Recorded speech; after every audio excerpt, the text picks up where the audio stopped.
And now the story of the great television show that was canceled well before its time, and the one streaming service that had no choice but to bring it back. It's Arrested Development.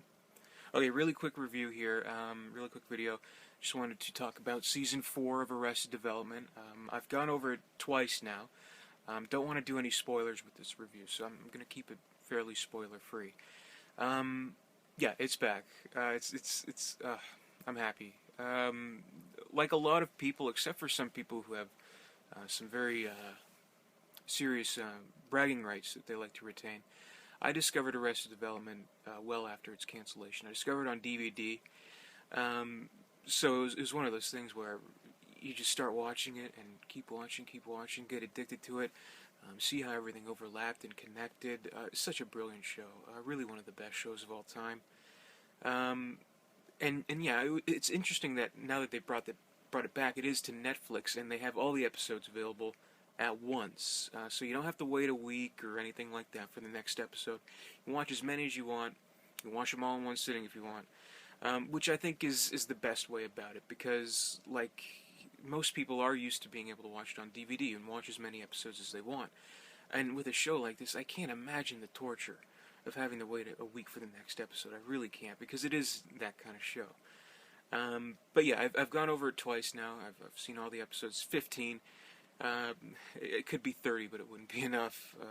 And I gotta say, I was a little bit worried. The first 3 seasons, as it is, I mean, they did have to deal with the abrupt cancellation, but I thought, all things considered, they did handle it well. Like, they resolved the story well.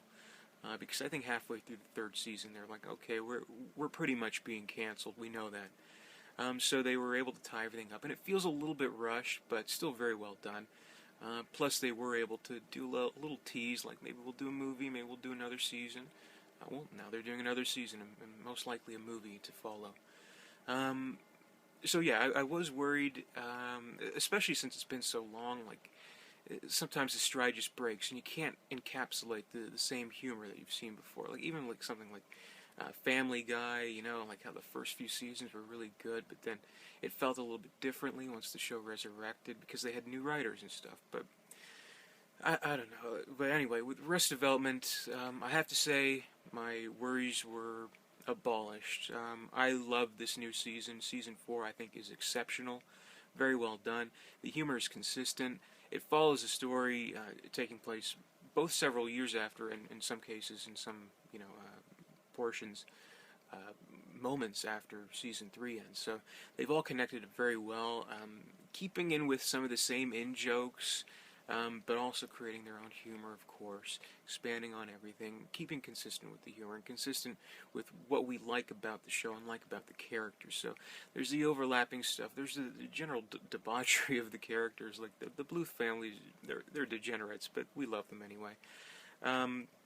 And yeah, it just like really envelope kind of pushing humor, really morbid stuff when you think about it. Like in this season, there's like, geez, like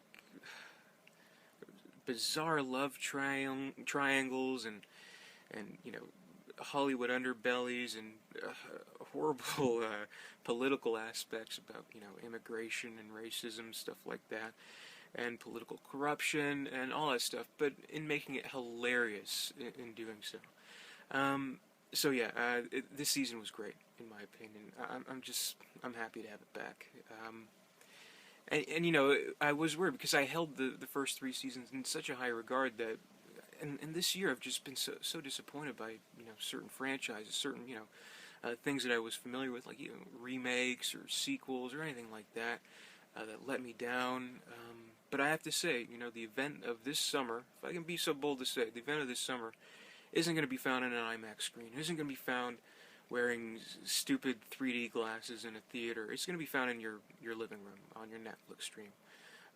That's how big of an event this has been, and how great and satisfying it's been. And I know some people have said it's not as good, but I don't really know what they're expecting. And a lot of people, what they tended to do, in this day and age, it's such a concern to get your opinion out as soon as possible, that people were like trashing the show after like watching 2 episodes, like the same morning of the release of the show. So that's a little bit unfair. This is something you got to stay with it. You got to watch all the episodes, rewatch them too. They connect in such a way.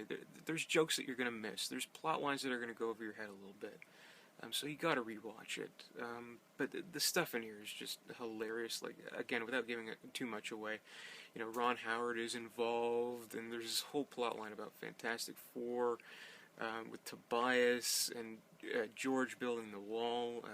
You know, and his brother Oscar once again interfering, and Lucille going to you know, trial for what happened in the events of season 3. And Michael trying to continue the business and failing and being kind of funny at it, and Job and his tricks, illusions, sorry. And there's a really funny plot line with George Michael. It's almost kind of like a spoof of The Social Network, which is hilarious because so many people confuse Michael Cera with Jesse Eisenberg from The Social Network. So like, I think they knew that like people go down the street and say, "Hey, love you in The Social Network," and he's like, "It's not me," but whatever. But yeah, a great season, very well done, connected very well with the first few seasons. The stride has not been broken.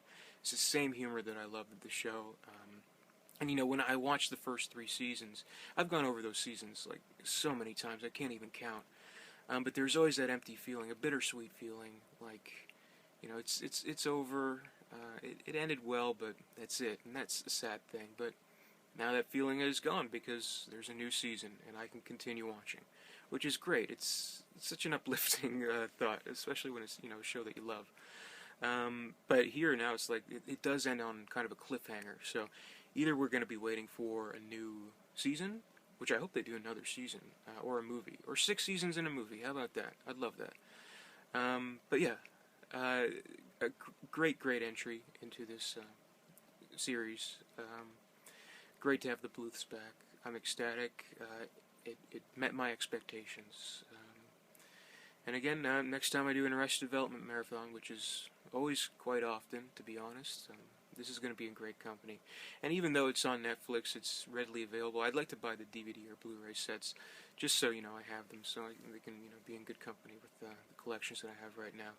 But yeah, it's still fairly new. It's only been released for about a week, which seems like forever ago at this point.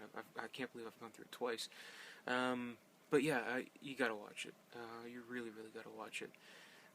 Even if you're like, you know, among those who've seen the first few episodes and you're kind of not digging it, keep with it. Please keep with it. It does, you know, all come together in a great way. So yeah, that's all I really have to say. Great job, everybody involved. The cast was exceptional, as always. You know, you got Jason Bateman, and you got everybody else. Sorry, I just kind of blanked on everybody else. Michael Cera, Jeffrey Tambor, Jessica Walter, all the greats. Will Arnett, of course, and David Cross, and Ellen DeGeneres' wife. They all do a great job. And Portia de Rossi, that's her name. But yeah, so I'm leaving this video on a high note, obviously. And yeah, thanks for watching. See you again soon.